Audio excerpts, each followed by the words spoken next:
नमस्कार। आज वीडियो को आपको स्वागत। आज आम structural approach to translation series रो 8 नंबर स्ट्रक्चर टी करबा जोटी होची आई एम यू आर। माने आई एम अर्थ होची मु अटे, यू आर अर्थ तुमे अट बा तुमे माने अट। ही इज से अटे, सी इज से अटे। ही लागिबो जेतेबेले पुओ थिबे एवं सी लागिबो जेतेबेले झियोंग पई कोहा जाउथबो। तबे आज आम आई एम एवं यू आर विषय टी पढ़िबा। तबे चलंतु वीडियो आरंभ करिया। मु जणे बालक अटे। तबे याकु जेतेबेले आम इंग्रजी रे ट्रांसलेट करिबा तबे आम कोन लिखिबा ना आई एम ए बॉय। ठीक अछि। ए आन ए ऊपर वीडियो अपलोड हे के अछि चैनल ले। कोठी आर्टिकल ए लागिबो कोठी आन लागिबो ताकु जाय कि नेहाती देखिबे। डिस्क्रिप्शन में तुम मान को लिंक मिल जिवो।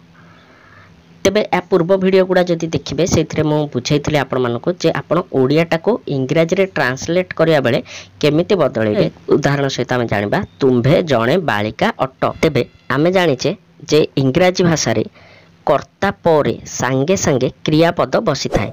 तेणु एको ओडिया रे जदि आमे सजै दबा से हिसाब रे इंग्रजी रे सजैला बेले हमको खूब सहज हेबो। तेबे आमे कोन करबा एटी को ना एठारे कर्ता होची तुम्भे एवं क्रिया होची अट। तेबे आमे कोन लिखिबा वाक्यटी को तुम्भे अट जणे बालिका। तेणु तुम्भे रो इंग्रजी होची यू, अट रो इंग्रजी इज एम आर।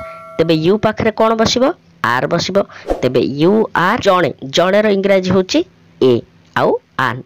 किंतु आमे ए लगेबा किंबा आन लगेबा केमिति जानिबा ना ता परवर्ती शब्दटी अछि बालिका। बालिका रो इंग्रजी होची गर्ल। गर्ल रो स्टार्टिंग लेटर टा होची हमर जी आउ जो थ्रू के हमको कॉन्सोनेंट रो साउंड आछी। तेणु आमे बा व्यंजन वर्ण रो ध्वनि प्रतीत होची। तेबे आमे सेठी कोन लगे दबा ए। ताले यू आर ए गर्ल। ठीक अछि। तुम्बे जणे बालिका अट, यू आर ए गर्ल। तेबे मु आशा करछु पिलाने तमे बुझी परथबो केमिति ट्रांसलेशन डी करबो। तापरे एबे मु गोटे गोटे कहि कहि जाउची एवं वीडियो ऊपर गोटे स्क्रीन रे तुम मानको अनुवाद करिया पई प्रश्न गुडी को देखा जिवो एवं से प्रश्न गुडी को वीडियो पॉज करी तमे खाता रे लिखि नियो। ताकू निजे निजे अनुवाद करो एवं तुम उत्तर लिखि सारला परे वीडियो रे उत्तर सहित तुम उत्तर को मिसाओ केतोटी ठीक हेची भूल हेची देखो। तेबे चलो आउ केतेटा उदाहरण देखिबा। मु जणे मनीष अटे, आई एम ए मैन। तुमे जणे स्त्री लोक अट बा तुमे जणे महिला अट। ए दुईटा एक जदि भी थिबो आमे लिखिबा यू आर ए वुमन।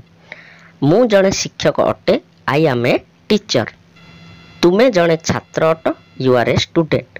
मु जणे बुढ़ा लोक अटे, I am an old man.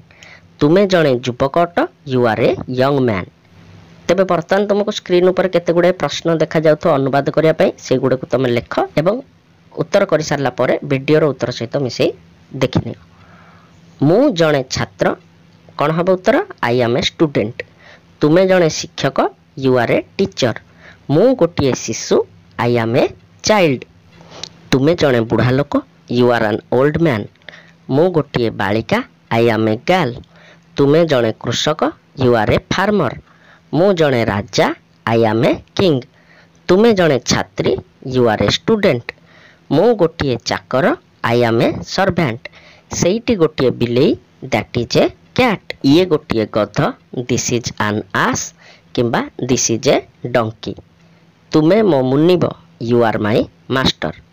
तबे पिला माने म आशा करछि तमे आज रो वीडियोटी बुझी पारथिबो एवं तुमे एथरो आई एम एवं you are, this is, that is, he is, she is, we are ए सब को लगेई मध्य तुमे वाक्य रचना करि परिबो। तेबे मु एई भली आउट वीडियो रे तुम मानको देखाबी।